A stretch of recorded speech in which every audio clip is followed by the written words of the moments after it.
নিজের স্বপ্নের বাড়িতে নিজের পছন্দের রঙের তুলিটি দিয়ে দেওয়ালে রং করাটা সত্যিই একটা এক্সাইটমেন্টের ব্যাপার।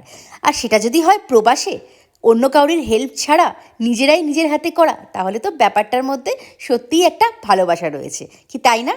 সেই রকমই একটা এক্সাইটমেন্টের ভিডিও নিয়ে আমি সুনন্দা, প্রবাসে আমার জগতে, জার্মানি থেকে একটা ছোট্ট ভ্লগে তোমাদের সবাইকে আমার চ্যানেলে ওয়েলকাম। আজকে আমরা চলে এসেছি জার্মানির একটা বাউমার্ট আমাদের সিটিতে। এটার নাম হচ্ছে হর্নবাগ। এটা খুব বড় একটা মার্কেট, যেখানে তুমি রং থেকে শুরু করে বাড়ি বানানোর সব রকম জিনিসপত্র পাবে। তো এখানে আমরা চলে এসেছি রঙের শেডটা পছন্দ করে। বিভিন্ন কোম্পানির এখানে শেড দেওয়া রয়েছে, তুমি যে কালারটা পছন্দ করবে সেই অনুযায়ী ওরা রঙটা বানিয়ে দেবে। তো এখানে আমরা মোটামুটি একটা আইডিয়া করে এসেছিলাম কোন রঙটা কোন দেওয়ালে করব। তো সেই নিয়েই তোমাদের সাথে আজকে প্রসেসটা আমি শেয়ার করছি। বাড়ির ইনসাইড এবং আউটসাইড দু রকমেরই কালার হয়। আমরা এখন ইনসাইড কালারের জন্য এসেছি। জার্মানিতে আমাদের বাড়ি কেনার ভিডিও আমি তোমাদের সাথে অলরেডি শেয়ার করেছি, না দেখে থাকলে আমার চ্যানেলে গিয়ে একবার প্লিজ দেখে নিও। আজকে শেয়ার করছি সেই বাড়ির চাবি হাতে পাওয়ার পর কোন ঘরের কোন ওয়ালটায় কীরকম রং করব সেটা নিয়ে একটা ছোট্ট ভিডিও। জার্মানি থেকে তোমরা এই ইনফরমেশানটা পাবে যে এখানে কিভাবে নিজেরাই নিজেদের ঘরে রং করতে পারো। তো রঙের জন্য যে সমস্ত জিনিস দরকার, ব্রাশ থেকে শুরু করে অন্যান্য টেপ এবং ফ্লোরে পাতার একটা কাপড়, সেগুলো আমি সব কিছুই তোমাদের সাথে পরে শেয়ার করব। আমরা অনলাইনে ওগুলো অর্ডার করে দিয়েছি। এখানে আমরা শুধু রঙটা দেখতে এসেছি। অনিশ আগের দিন অফিস থেকে ফেরার সময় এসে দেখে গিয়েছিল একটা বই আছে, সেই বইটা নিয়ে গিয়েছিল। বইয়ে বিভিন্ন রকমের শেড দিয়ে নাম্বারগুলো দেওয়া আছে। তো আমরা ঘরে বসে মোটামুটি একটা ডিসিশন নিয়েই এসেছি যে কোন ঘরের কোন ওয়ালটায় কীরকম রং করব।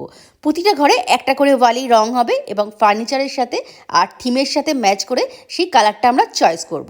যদি এক্সট্রা কোনো শেড লাগে, বেসিক কালার শেড না, এই শেডগুলোর মধ্যেই তোমাকে, এই শেডগুলো নর্মালি অ্যাভেলেবেল নয়। এই শেডগুলোর মধ্যে তোমাকে চুজ করতে হবে। অনেক কালার আছে। এটা হর্নবাকের নিজস্ব, এরকম টুমেরও আছে, নিশ্চয়ই বাউবাউদেরও থাকবে।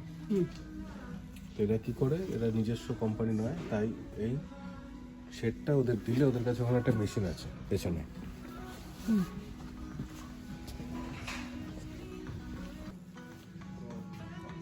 ডেস্কটপ না না, দেখছো পেছনটা বড় মেশিন আছে, এদিকে আছে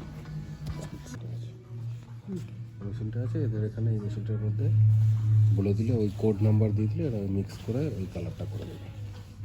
মানে পুরো রেডি করে দেবে কালারটা। হ্যাঁ, তুমি যে শেডটা দিয়েছো সেই শেডটাই এই মেশিনটা থেকে বেরিয়ে আসবে।